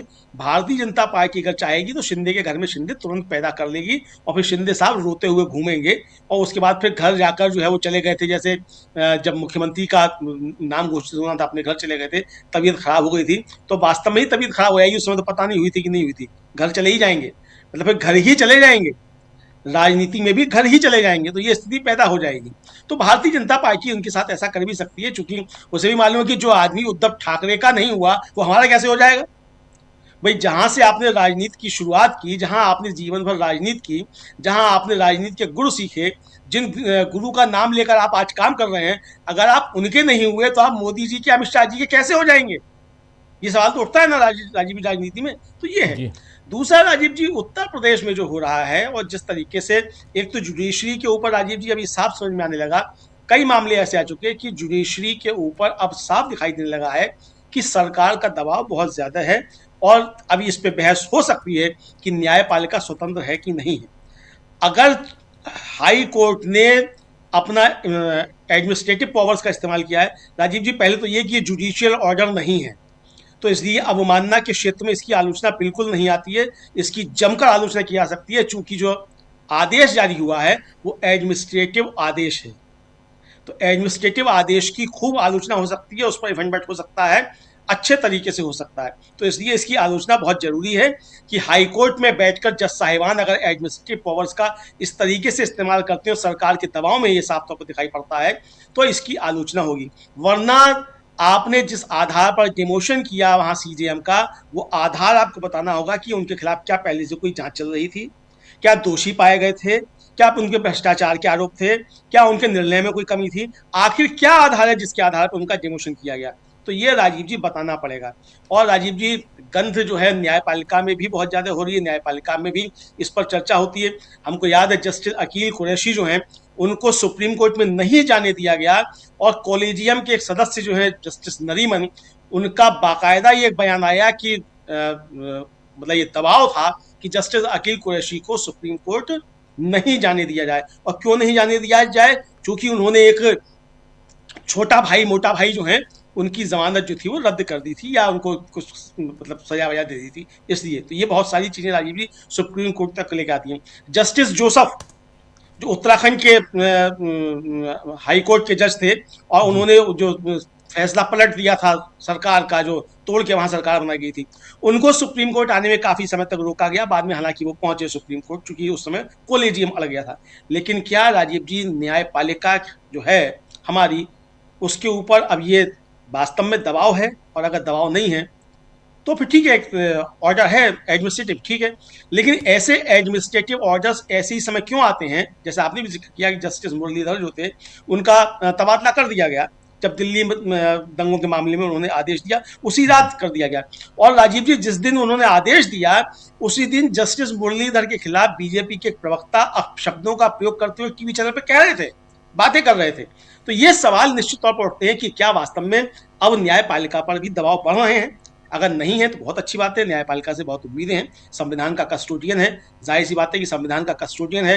तो जैसा कि ममता बनर्जी कह रही थी सीजीआई की उपस्थिति में कि हम सुप्रीम कोर्ट के जजों से और आपसे सभी अपील करते हैं कि संविधान को बचा लीजिए, लोकतंत्र को बचा लीजिए। मुझे लगता है कि सुप्रीम कोर्ट अपनी जिम्मेदारी को समझता होगा कि संविधान को, लोकतंत्र को बचाना है, और संविधान का कस्टोडियन है। जी राजीव जी जी जी, बिल्कुल सही कह रहे हैं। जरा आगे बढ़ते हैं, आना चाहता हूं सुनील शुक्ला जी आपके पास। सुनील जी, इन सब के बीच जो इतनी चर्चा हो रही है, इन सब के बीच इधर कांग्रेस पार्टी मनरेगा को अपना मुख्य हथियार बनाना चाहती है, और कल देश भर के मजदूरों को एक मुट्ठी मिट्टी लेकर बुलाया गया है दिल्ली, और यहाँ पर एक जमावड़ा होने वाला है देश के, और इस कानून के खिलाफ, मनरेगा को जो हटाया गया है इसके खिलाफ यहाँ कांग्रेस पार्टी आगे बढ़ने वाली है, और लगातार कांग्रेस पार्टी इस पर अलग अलग जगहों पे ग्रामीण स्तर तक पहुंचने की कोशिश कर रही है। क्या आपको लगता है कि ये एक मुख्य औजार के रूप में, सियासी हथियार के रूप में ये यूजफुल हो सकता है कांग्रेस के लिए? बिल्कुल हो सकता है। आप गांधी का नाम मिटा रहे हैं, आप काम के अधिकार को छीन रहे हैं, काम देने का जो स्थानीय स्तर पर निर्णय की व्यवस्था थी उसको आप खत्म कर रहे हैं, जो काम का अधिकार लोगों को मिला हुआ था मनरेगा के तहत उसको आप समाप्त कर रहे हैं। तो क्या इसकी प्रतिक्रिया नहीं होगी? और देश में पहले से ही जो ये श्रमिक कानून नए लागू किए गए हैं, चार्टर, उसको लेकर के मजदूरों में नाराजगी है, वो लगातार इसके खिलाफ प्रदर्शन कर रहे हैं और आक्रोश व्यक्त कर रहे हैं। ऐसे में जो ये संशोधन हुआ है इसके खिलाफ भी नाराजगी होगी, बिल्कुल है। वो सतह पर दिखाई पड़े या न पड़े, या सतह पर भी अगर है वो मेन स्ट्रीम मीडिया में नहीं दिख रहा है, लेकिन जो राहुल गांधी ने जो कल रायबरेली में जो बात कही और जिस तरीके से उनको जो उसका समर्थन मिला, ये क्या बताता है? कोई भी समाज अपने काम के अधिकार को कैसे छीन सकता है और छोड़ देगा यूं ही। और जो राहुल गांधी ने जो आरोप लगाया कि यह पूरा का पूरा संशोधन कारपोरेट के पक्ष में है, सस्ते दरों पर मजदूर उपलब्ध कराने की पूरी केंद्र सरकार की साजिश है। अब अगर आप संशोधन करते और कोई गुणात्मक परिवर्तन लाते, ठीक है, 100 दिनों से 125 दिनों का आपने समय निर्धारित कर दिया, बहुत अच्छा किया, लेकिन यह मिलेगा कैसे? पिछले 1 दशक से जो लोगों को औसत काम के दिवस है, वो तो बहुत ही निराशाजनक है। आपने उसको बढ़ाने के लिए तो कोई प्रयास किया नहीं। लोगों को काम मिलता रहे, काम की कोई कमी न हो, और उसके बाद आपने एक संशोधन कर दिया कि जब हार्वेस्टिंग का सीजन होगा तो मनरेगा बंद रहेगा। तो 6 महीने तो आप इसी में ले लिए। जहां एक फसली जमीन है वहां 20 दिन, और जहां 3 फसली जमीन है वहां 60 दिन। पता है चला कि 3 महीना तो इसी बंद कर दिया आपने, 90 दिन। आप देंगे कब काम लोगों को? तो ये जो मनरेगा को लेकर के, और निश्चित रूप से जन सहभागिता सुनिश्चित करने के लिए जो कांग्रेस ने एक तरीका अख्तियार किया कि आप अपने यहाँ की मिट्टी लेकर के दिल्ली आई, यह केवल एक प्रतीकात्मक है ये, और लोगों को इस आंदोलन के साथ जोड़ने की कोशिश है। और निश्चित रूप से इस सरकार के इस निर्णय को लेकर के लोगों को विरोध करना चाहिए। यह निर्णय जनता के पक्ष में नहीं है, मजदूरों के पक्ष में नहीं है, असंगठित लोगों के पक्ष में नहीं है, खेतिहर मजदूरों के पक्ष में नहीं है। इसे क्या मिलने वाला है? आप जो निर्णय ग्राम पंचायत स्तर पर हो सके, और भ्रष्टाचार के नाम पर आपके भ्रष्टाचार की बहुत शिकायतें मिलती थी, तो किसमें नहीं मिल रही हैं? जिन चीजों में भ्रष्टाचार की शिकायत मिल रही है उसको आप बंद कर देंगे कि भ्रष्टाचार को दूर करने का प्रयास करेंगे जी। तो जो तर्क दिए गए वो भी स्वीकार नहीं किए जा सकते। अब महाराष्ट्र में जहां तक शिंदे साहब की बात है, अब मेरा, अगर उद्धव ठाकरे के लिए कोई एक रात शिंदे मिल सकते हैं, तो क्या एक रात शिंदे के कोई दूसरे शिंदे नहीं हो सकते क्या? और भारतीय जनता पार्टी ने जिस तरीके से एक रात शिंदे की तलाश की, क्या वो तरीका उसने बंद कर दिया? वो औजार उसके पास नहीं है, वो राजनीति करने का उसका तरीका अब उसने बक्से बंद कर दिया है, वो तरीका आज भी उसके पास है। तो वह डिक्टेट क्यों होने लगेगी एकनाथ शिंदे जी से? वह क्यों अपना मेयर का पद छोड़ देगी?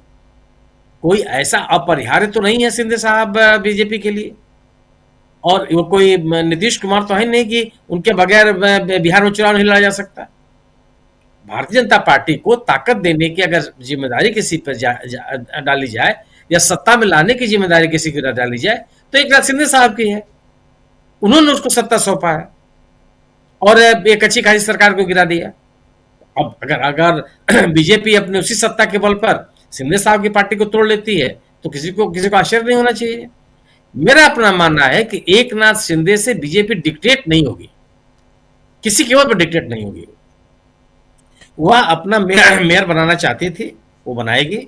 वो अपना मुख्यमंत्री बनाना चाहती थी, वो बना लिया उसने। और किसी भी दशा में एकनाथ शिंदे साहब विद्रोह कर देंगे, वो मुझे नहीं, उसके दूर दूर तक मैं संभावना देखता नहीं। भारतीय जनता पार्टी अपने कार्यशैली के अनुरूप जो भी ताकत बची खुची ताकत शिंदे साहब के पास है, वह शिंदे साहब उसी ताकत के साथ बीजेपी के साथ रहने के लिए बाध्य होंगे। उनकी राजनीतिक व्यवस्था है, वो किसके साथ जाएंगे जी? उद्धव ठाकरे साहब ने निश्चित रूप से उन्होंने कहा है कि जो लोग छोड़ के गए हैं वापस भी आ सकते हैं, लेकिन क्या उद्धव ठाकरे एकनाथ शिंदे को उसी रूप में स्वीकार कर लेंगे? ये बड़ा सवाल है। जो शिवसेना से बाहर गया है, बीजेपी शिवसेना ने उनको उस रूप में स्वीकार नहीं किया, चाहे वो छगन भुजबल साहब हो और चाहे शिंदे साहब हो। यह शिवसेना का इतिहास है।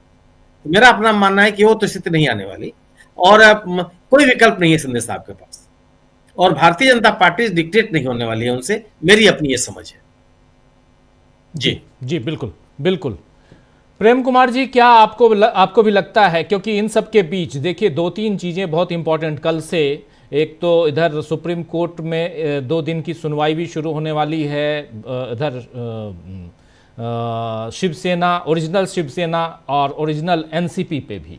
सिंबल और नाम, इसको लेकर शरद पवार भी कोर्ट गए थे इलेक्शन कमीशन ऑफ इंडिया के खिलाफ, और फिर उद्धव ठाकरे भी गए थे। इस पर 2 दिनों की सुनवाई भी है सुप्रीम कोर्ट में। इधर कांग्रेस पार्टी अपनी दूसरी सुनवाई कर रही है, यानी जनता के बीच और मनरेगा के खिलाफ जो सरकार कर रही है उस पे। तो इन सबको अगर लेकर देखा जाए, कांग्रेस पार्टी, खासकर कांग्रेस पार्टी की रणनीतियां यहां पर, क्योंकि राहुल गांधी को देखिए, पिछले दिनों कोच्चि गए, अभी 2 दिन पहले, फिर रायबरेली पहुंचे, आज हरियाणा में अंबाला पहुंचे, अलग अलग 2 दिन तक उधर रहे रायबरेली में। तो और राहुल गांधी वहाँ joint meeting, internal indoor meeting कर रहे हैं, क्लोज डोर मीटिंग कर रहे हैं, सब कुछ चल रहा है। अंदर खाने जो चल रहा है, क्या ये एक बड़ी तैयारी की तरफ इशारा है कांग्रेस पार्टी की तरफ से? कैसे देखा जाए? जी राजीव जी, देखिए 2014 के बाद का 5 साल और 19 के बाद का 6 साल, इसमें जो आखिरी पिछले 3 साल का जो समय है, इसमें अपोजिशन जिस तरीके से दिखा है वो किसी दिन बैठा नहीं है। चाहे चुनाव हो, चुनाव ना हो, चुनाव में जीत हो, चुनाव में हार हो, लेकिन अपोजिशन लगातार मैदान में खड़ा है। और अब तो कांग्रेस पार्टी कार्यक्रम लेकर के सामने है। मनरेगा को लेकर पूरे देश भर में प्रदर्शन है, आंदोलन है, और उस वर्ग से जुड़ने की कोशिश है जिस वर्ग को अपने पैरों पर खड़ा करके कांग्रेस पार्टी ने एक विजन के साथ में देश की अर्थव्यवस्था को बचाए रखा संकट की घड़ी में, और आम लोगों को भी बचाए रखा, और जो बाद में कोरोना के समय में भी काम आया। तो उस वर्ग के साथ तारतम्य बिठा रही है। जाहिर बात है कि multi level thinking, multi level action इस सरकार के खिलाफ जरूरी है, जो कि कई तरीकों से गैर कानूनी तरीके से भी एक्शन में आती है और अपोजिशन को दबाने का प्रयास करती है। अब आपने जिक्र किया कि एनसीपी का या शिवसेना का मामला सुप्रीम कोर्ट में सुनवाई के लिए, और सुप्रीम कोर्ट अब सुनवाई कर ही ले, कुछ फैसला आ ही जाए तो क्या फर्क पड़ता है जी। जितना नुकसान राजनीतिक रूप से करना था वो हो गया। सुप्रीम कोर्ट अपनी चुप्पी से, अपनी खामोशी से जितना इस देश का नुकसान कर चुका है, चाहे इलेक्टोरल बॉन्ड का मामला ले लीजिए, चाहे चुनाव सुधार पर बात ले लीजिए, ईवीएम के सवाल पर ले लीजिए। इलेक्शन से पहले कहने लगता है तारीख बाद में सुनवाई होगी, बाद में एसआईआर का मामला ले लीजिए। चुनाव से पहले आप सुनने को तैयार नहीं होते, और जब चुनाव सर पर आ जाता है तो टाइम नहीं है, व्यवस्था नहीं है, फलना नहीं है, ढिमका नहीं है। तो आपकी चुप्पी का इस देश को बहुत खामियाजा भुगतना पड़ा है। अब सुप्रीम कोर्ट पर सवाल उठते हैं और लोग डरते नहीं हैं कि नाक कट जाएगा, मी लॉर्ड मी लॉर्ड। अब मी लॉर्ड भी नहीं बोल रहे हैं, ये भी आपने सुना होगा, एक याचिकाकर्ता ने मी लॉर्ड नहीं कहा, गाइज कहा था पिछले दिनों। तो हालांकि सुप्रीम कोर्ट ने उसका वेलकम किया कि नहीं, चलिए ठीक है। तो ये ठीक है, होना चाहिए। लॉर्ड किस बात के हो भाई? ये कौन सी परंपरा हम लेके चल रहे हैं? लेकिन अंग्रेजों के जमाने से लेके चल रहे हैं। तो वो लॉर्डशिप भी अब सामने आ रही है। जब आप चुप रहेंगे, समय पर एक्शन नहीं लेंगे, देश परिणाम भुगतेगा, राजनीतिक रूप से सरकारें बदल जाएंगी, तब आप सुनवाई करेंगे। जब तो फिर सुनवाई का मतलब ही नहीं रह जाता ना। एनसीपी का फैसला कर लीजिए, कौन ओरिजिनल और कौन डुप्लीकेट, क्या मतलब रह जाता है? तो ये बात भी सोचने की है। तो मगर मूल बात यह है कि अपोजिशन को उन बातों से भी लड़ना पड़ता है। सुप्रीम कोर्ट और दूसरी जो संस्थानें हैं संवैधानिक, जिनका दायित्व है डेमोक्रेसी को बचाने का, उनकी इन एक्टिवनेस का जो खामियाजा देश का डेमोक्रेसी भुगत रहा है, राजनीतिक दल भुगत रहा है, और जिसका फायदा सत्ताधारी दल को मिल रहा है, और जिसका नुकसान देश की जनता भुगत रही है। तो ये भी एक बड़ा चीज है जो कि चैलेंज के रूप में अपोजिशन के सामने है। वे राहुल गांधी तो अपने आप में प्रतीक हैं इन चीजों के। सबसे ज्यादा अगर नुकसान किसी को हुआ है डेमोक्रेटिक ताने बाने को तहस नहस करने का तो वो कांग्रेस पार्टी है राजनीतिक दल के रूप में। ऐसे तो जनता का नुकसान हुआ है, पार्टी का क्या होगा, पार्टी तो सत्ता में नहीं रहेगी, कभी आएगी कभी जाएगी, लेकिन जनता का नुकसान हुआ है। लेकिन एक राजनीतिक दल के रूप में कांग्रेस का नुकसान हुआ है। एक नेता के तौर पर राहुल गांधी का नुकसान हुआ है। राहुल गांधी ने राफाल पर जो बात कही थी, क्या वो कभी गलत होगी क्या? राफाल पर उनसे माफी मंगवाया गया और उन्होंने माफी मांगा, चूंकि उन्हें सुप्रीम कोर्ट की के सम्मान का ख्याल था। लेकिन राफाल में चीजें लिख करके बंद लिफाफे में, सील बंद लिफाफे में लेने का प्रचलन बना दिया सुप्रीम कोर्ट ने। पहले ऐसा कभी नहीं होता था। भाई सील बंद क्या होता है? किसी भी बात को संवेदनशीलता से जोड़ के सील बंद, और सील बंद में लिफाफे में जो बात लिखी गई है वो भी गलत साबित हो गई, उसके बाद भी कुछ नहीं। वो राफेल का मामला वैसे ही है। तो इसमें राहुल गांधी के दोस्त थोड़े हैं। राहुल गांधी की संसद की संस्था छीन ली गई, ठीक है, सुप्रीम कोर्ट में बहाल हुई, लेकिन उनको घर से बेदखल किया गया।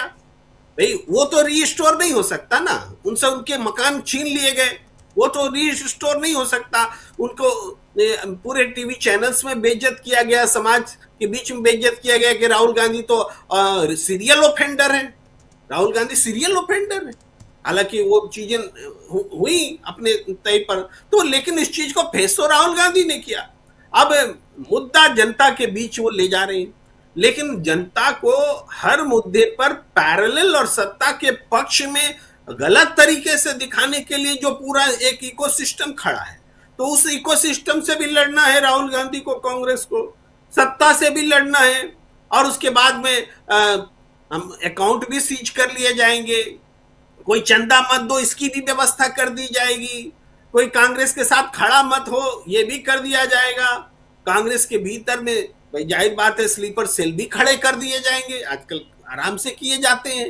वो सारी चीजें कांग्रेस को भुगतनी पड़ी है और दूसरी पार्टियों को भी भुगतनी पड़ी है, लेकिन चूंकि कांग्रेस राष्ट्रीय परिप्रेक्ष्य में है और सबसे ज्यादा भुगतना पड़ा है, तो ये है राहुल गांधी। इसके बावजूद, इन सारी चीजों के बावजूद, जैसे कहते हैं ना, जितना जुल्म बढ़ता गया उतना ज्यादा जनता उसके लिए तैयार होती गई। तो इसके लिए उचित लाइन मुझे याद नहीं आ रहा है, आप लोग को याद होगा तो कर लीजिएगा, लेकिन जैसे जैसे जुल्म बढ़ता है जनता मजबूत होती जाती है, तो वो चीज दिखा है। आज राहुल गांधी ने नेशनल लेवल पर लोगों को एक आंदोलन के लिए तैयार कर दिया है। और ऐसा नहीं है कि कांग्रेस के ही नेतृत्व में, ये आंदोलन वकीलों के भी नेतृत्व में हो रहा है, ये आंदोलन संतों के भी नेतृत्व में दिख रहा है, ये आंदोलन पानी के मुद्दे पर भी दिख रहा है, ये आंदोलन किसी नौजवान के पानी में डूब जाने के कारण भी दिख रहा है, ये हर तरह से दिख रहा है। तो ये जो डरो मत का जो नारा था कि डरो मत, वो डरो मत नारा बोल रहा है आज, फिजा में गूंज रहा है आज। तो राहुल गांधी की संघर्ष को, उनकी अहमियत को और उनके सतत प्रयास को, भाई कई विद्वान कहते हैं कि राहुल गांधी तो इतने बार चुनाव हारे, फिर भी वो चुनाव जीतेंगे इस विश्वास के साथ मौजूद हैं। एक बार नरेंद्र मोदी चुनाव हार जाए दोबारा नजर नहीं आएंगे। ये फर्क है मोदी और राहुल में।